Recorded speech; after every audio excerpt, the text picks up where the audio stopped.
Humans! In your lifetimes, you've made many advancements that we in the avian community find intriguing, agreeable, and dope as fuck. Seed mixes, sick beets, bread, the list goes on. I am partial to mozzarella sticks, but most of my feathered community finds them to be a bit caustic. Me, I say, get in there, singe my nozzle. Make it so everything tastes like pennies for a few hours. We're here for a good time, not a long time. I'm living, and I didn't choose this life. So let's get this party started. Glasses up. Cheers, meatbags. You're alive! We're alive! You gotta hype that shit up from time to time because existence is bipolar. That or I am. 1 minute, it is an astonishing, cosmic accident culminating in glorious colors, thoughts, feelings, and moments.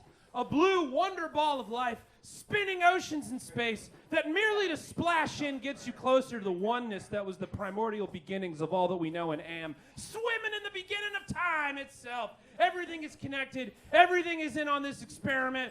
All of us in the universe reflecting on itself. But once the shrooms wear off, you realize you're lying in a puddle of mud in a public park by a storm grate, which means it's poop water, and you've been splashing in it like a toddler in a kiddie pool, and now the hoodie you're wearing is a wet biohazard, so the Uber home is going to be weird.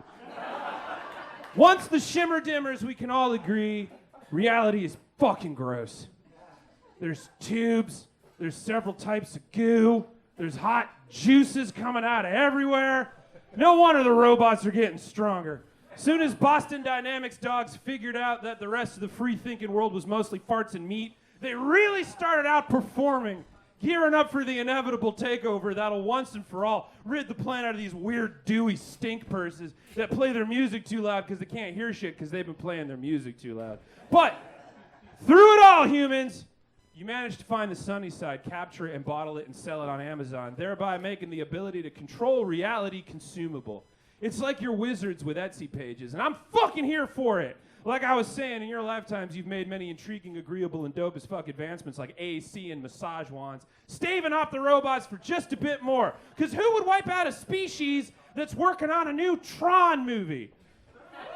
No robot's gonna start the apocalypse when there's word there's a new Tron movie coming out. That's insane. Because why would you make another one? Like, no one literally at all ever is thinking about Tron until you tell them there's new Tron stuff coming out. And no matter how mediocre the Tron tent is, we're always here for it because it's a break from reality in its worst moments. And that, humans, is the advancements we, your Earthmates, are most grateful for. Escape. Which is really just control. But reality is such a smothery dick that any control at all feels like an escape. And that escape, I want to thank the one person who applauded for smothery dick. You get me. We're going to be okay.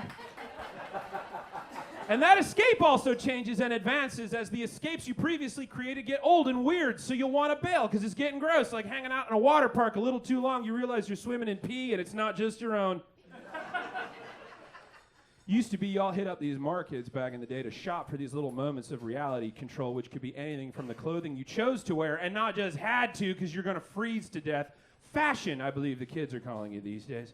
Food you could decide to eat and or prepare, not just eats off the ground because you had to keep going, otherwise the fuck is the point of all this evolution. And distractions, like kicky hair things and card games.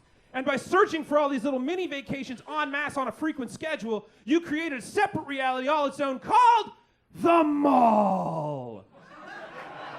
A glorious, neon-gilded paradise where you could feast on orange chicken and Julius whilst you marked your purchases, recovered from your glow-up between the water features, glistening with pennies, and those pennies were wishes. So really, you were resting on a fountain of dreams. And then, the internet happened. And people stopped believing in malls, left them instead to gray and age, showing their reality before fading. But then, suddenly, after the crushing realization that you've been sitting in your own ass stink for a few extra years than you figured, you started going back. According to a 2023 report from the International Council of Shopping Centers, which, by the way, is not a Justice League-like council of representatives all dressed up like the cast of Designing Women, though it should be. According to them, Gen Z, which people born between 1997 and 2012, prefer in-person as much as online shopping, if not more, with a 97% of surveyed respondents saying they'd shop at a brick and mortar store. And in 2022, a report from the marketing agency of CM Group, now Marigold, and the retail consulting group Finn, cite your fucking sources! Quote, 47% of Gen Z respondents say they prefer to shop in-store over online, which is more than any other generation. So, turns out the Gap bringing back Hot Topic, Sbarro's Pizza, Claire's, and Limited include, but are not limited to, malls!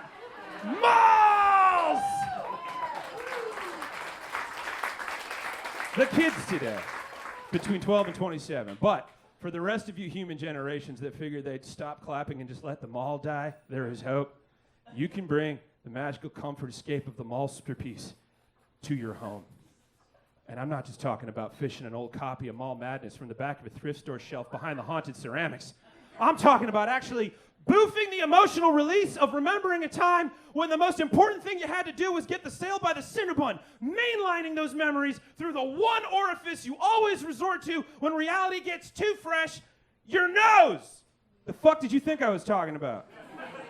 Your nose is one of the most direct highways into the byways of your mind waves, humans. According to science, the olfactory bulb in the front of your brain responds to sense and sends this message to the limbic system, which sensually caresses your amygdala and hippocampus into remembering things and feelings. It's too hot for TV, but you have it on all the time. And since it's so sensitive, you've managed to find amazing ways to seduce your head parts into ignoring how nasty reality can get, and you do it all the time. Did you just get back from a Buffalo Wild Wings banquet with beer specials, and nature called in a shit so scary it's going to be released by A24 next year, and you unwillingly fire a hell dump out of your butthole so hot you're worried you might have melted the porcelain a little bit? Light a candle. And all that horror and a little concern, because that was epic even for you, will be washed away in an aromatic cleanse of cypress smoke with sides of warm amber, sweet vanilla florals, and fresh moss. Now, reality is alrighty then, but you can forget about the absolute crime scene you flushed down the drain, and you're ready to go back to Buffalo and Wild Wings any old fucking time. That is the power of smell, humans. And you've been harnessing it to control your reality for a long time. And then you kind of went crazy in the 60s with smell-o-vision, which was a system that released smells into the room during a movie because you wanted out of this timeline so bad you wanted to smell the adventure. The guy that came up with that was Hans Laub, by the way. The first film was, I shit you not, called The Scent of Mystery in 1960. And it used a system that released 30 smells into the theater at key points during the movie, which, by the look of the snacks you got at movie theaters these days, any one of you could double that number if you put your fucking ass into it. Now you got 4DX theaters at the mall, which pumps steam, smells, waters, whips you around like shaking you for change, because reality is the worst. But who has 4DX money right now? Like I was saying, you can bring the mall experience home to your senses without ever having to get up and get out, Gen X. Not like you were gonna, because reality bites, man.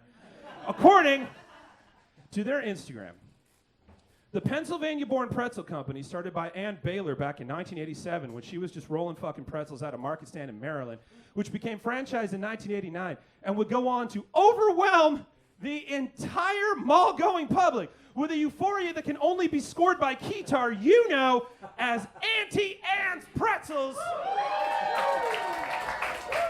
which no doubt has left such an imprint in your DNA that you can smell them right the fuck now in your mind, has announced that they will be releasing an Auntie Anne scented perfume on August 14th, 2024. Yeah. The fragrance, fantastically called Need,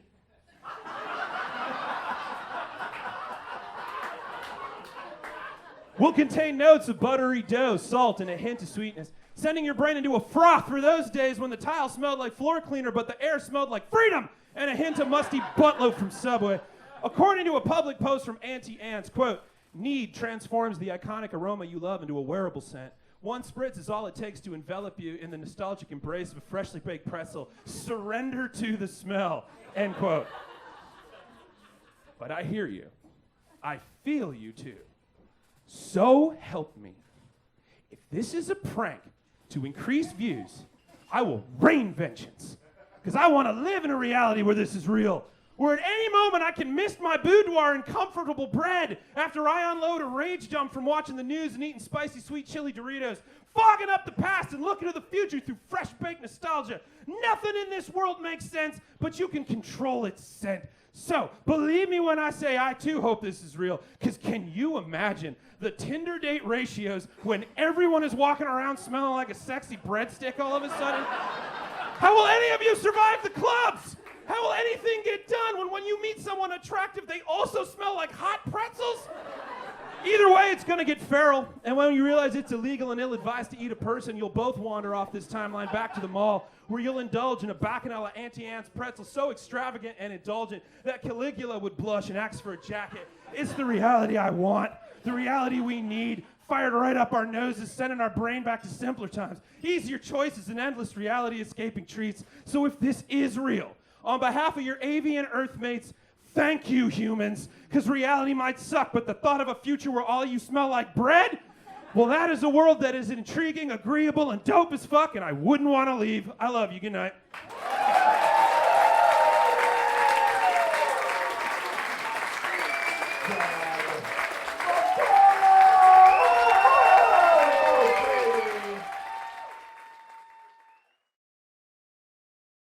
Nailed it.